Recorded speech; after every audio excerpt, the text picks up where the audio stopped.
Queridos irmãos, agora nós vamos dar sequência no vídeo 133. Tema ainda é casamento e celibato, né?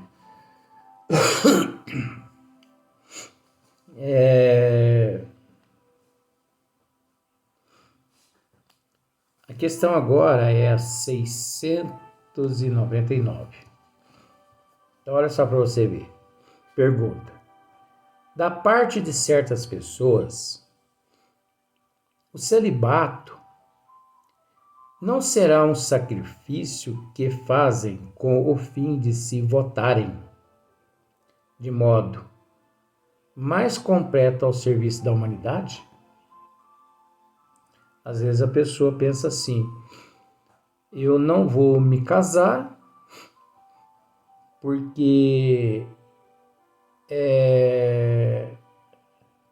sozinho eu consigo produzir mais, eu consigo ajudar mais pessoas, porque mulher é uma sarna na vida do homem.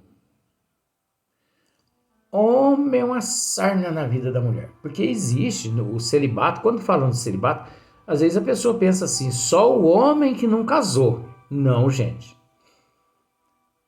Existe o celibato também da mulher que não casou. Da mulher que pensa assim: ó, não vou casar não, porque o homem é estorvo na vida da mulher.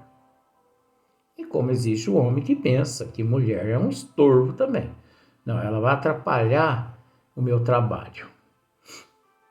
E o pior é que tem uns que são metidos a ter bola de cristal, que eles dizem assim: a minha missão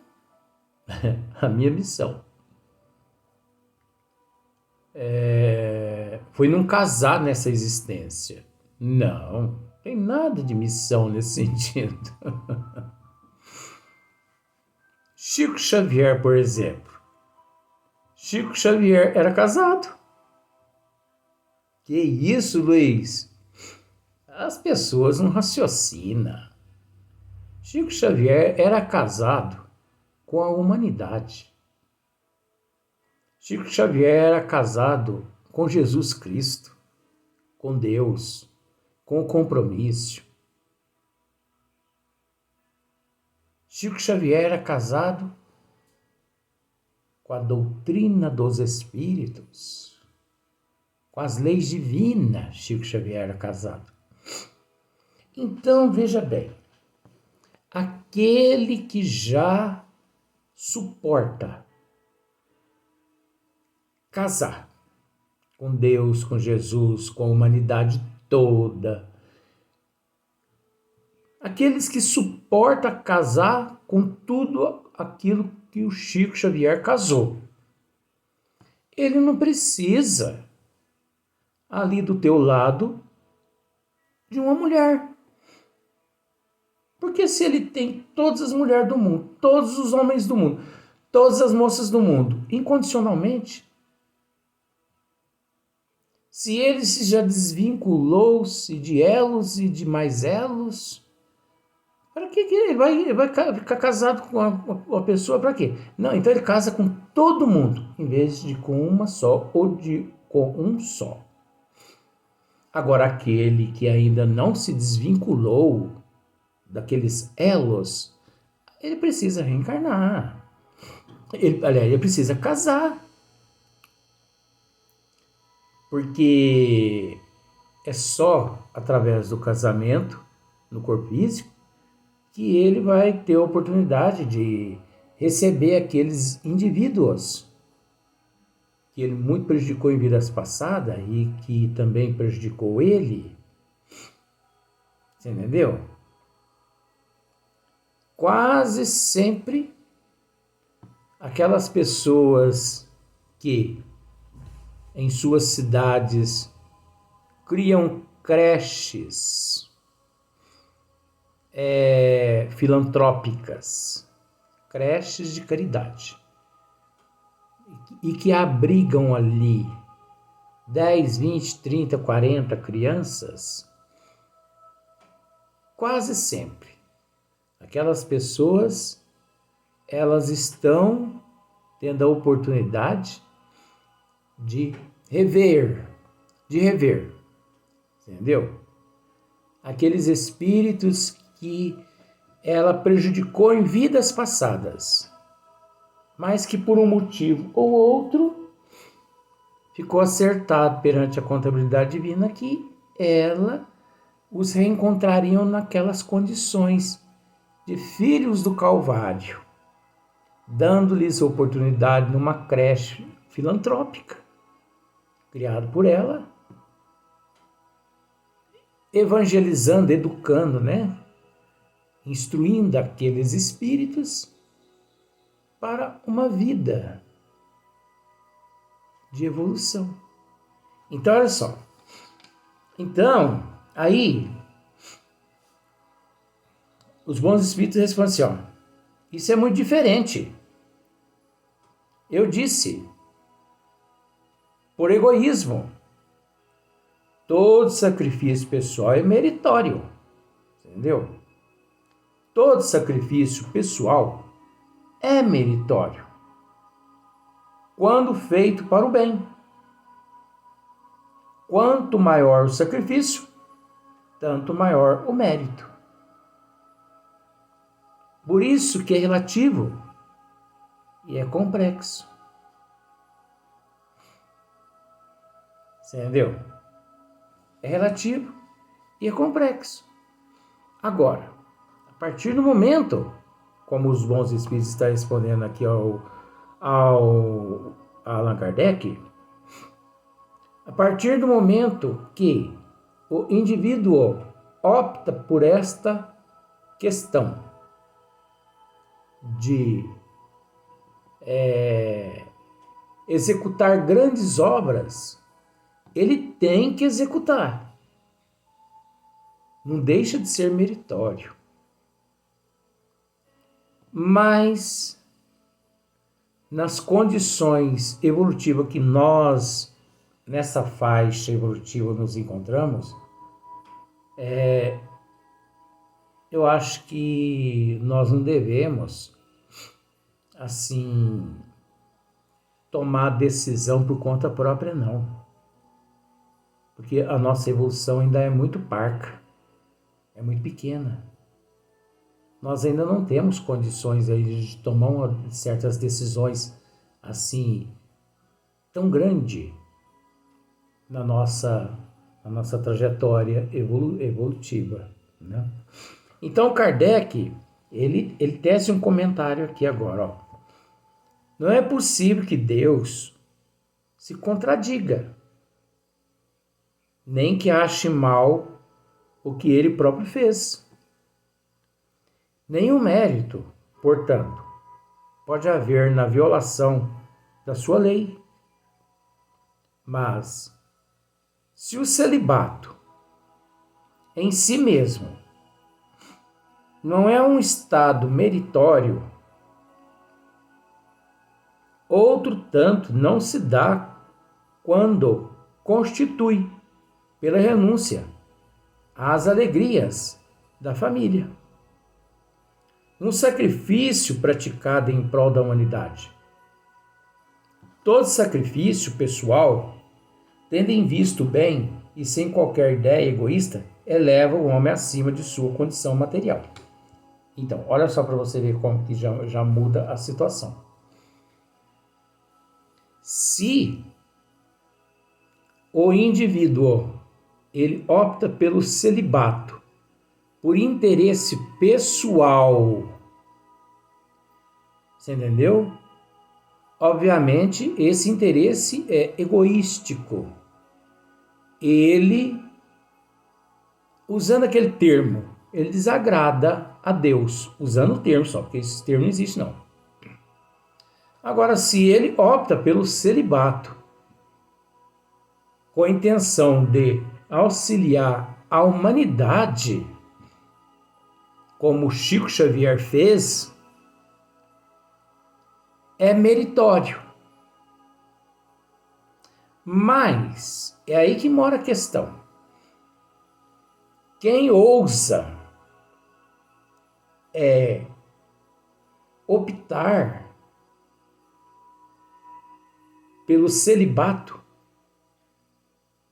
só por ele achar que ele tem condições de ajudar a humanidade. Porque não é achar que tem condições.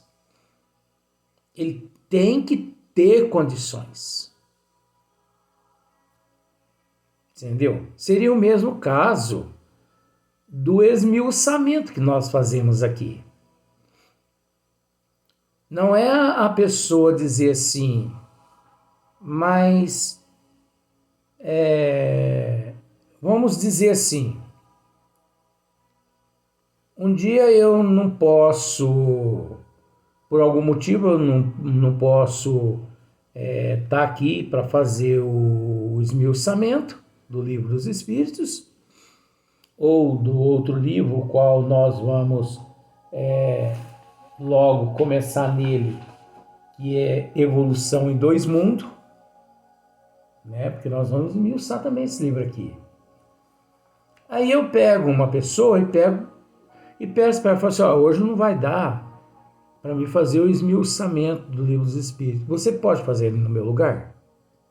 E a pessoa pega, com boa vontade, vem e assume aqui o meu lugar. Coitadinha, ela vai fazer o possível, ela vai fazer a parte, ela vai fazer aquilo que ela conhece. Mas não deixa de ser assim uma improvisação, um enxerto. Porque cada um possui um nível de compreensão e de entendimento e de assistência espiritual.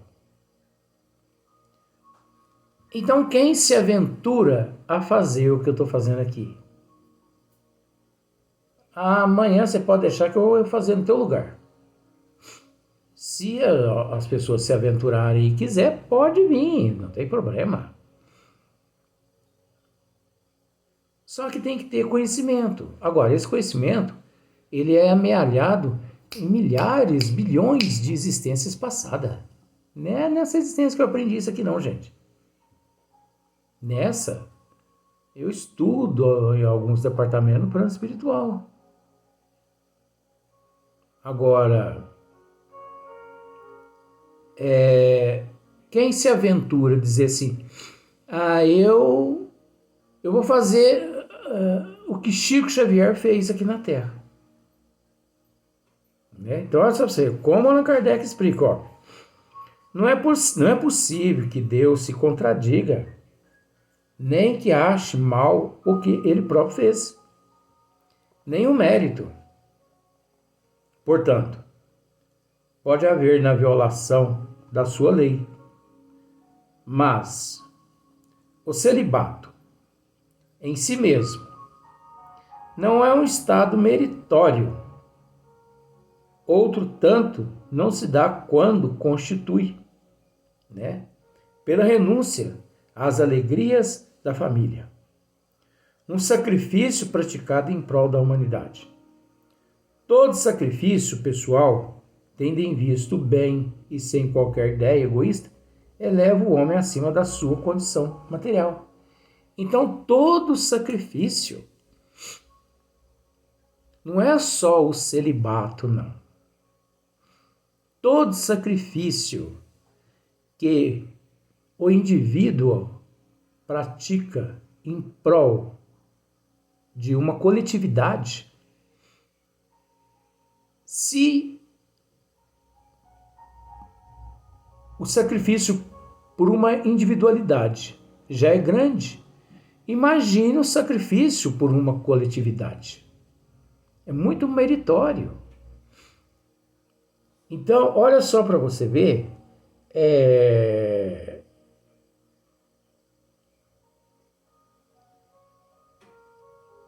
Hippolyte Léon Denisard Rivail, né?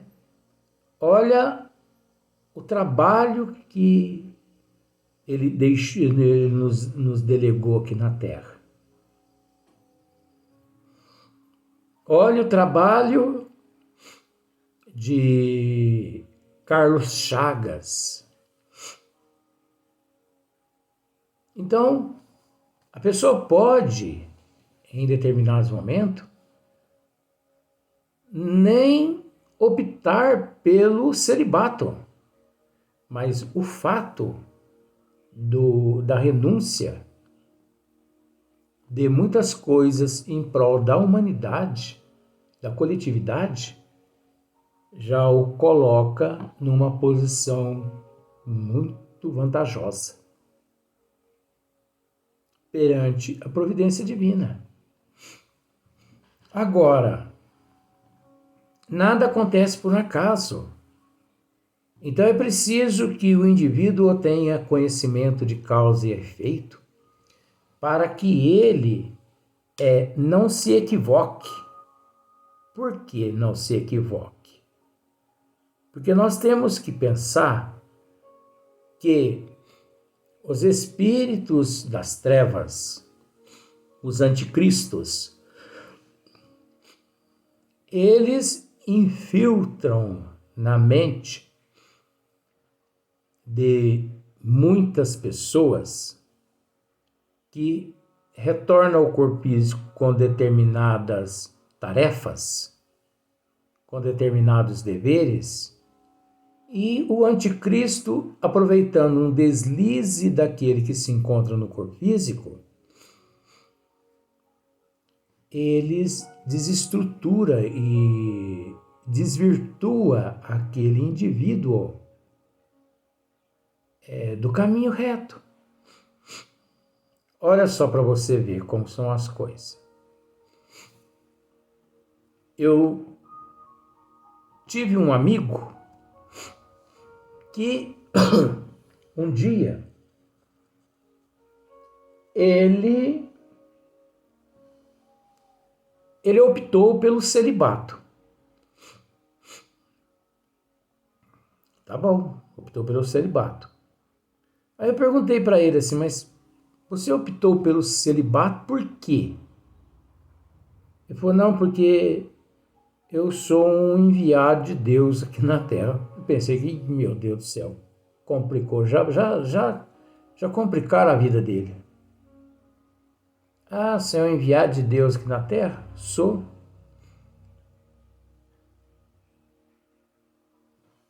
E você é quem? Então, por um acaso, se você é um enviado, então você tem um nome, né? Ele falou assim, eu sou Moisés. Eu falei, mas Moisés, precursor? Aquele lá, da primeira revelação? Eu sou Moisés reencarnado. Aí que eu vi, entendeu? Pensei comigo, falei assim, olha, eu já posso desencarnar, porque esse ouvido e esses olhos já viram tanta coisa. Eita! E não é que ele deixou a barba crescer e o cabelo crescer. Eu nem sei se Moisés tinha barba, cabelo grande. E não é que ele arrumou um cajado. E ele andava batendo esse cajado nas paredes. Eu acho que ele, no íntimo dele, ele pensava, sabe, que batendo aquele cajado nas paredes, uma hora ia sair água.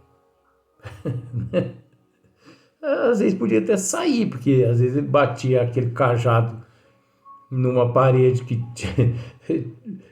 poderia ter ali um cano de água ali bem próximo. A pessoa que milagre que não ia fazer? Pau, cajado na parede, bateu em cima de um cano, o cano estourou e vazou água. Milagre! Então, nós temos que tomar muito cuidado com essas questões.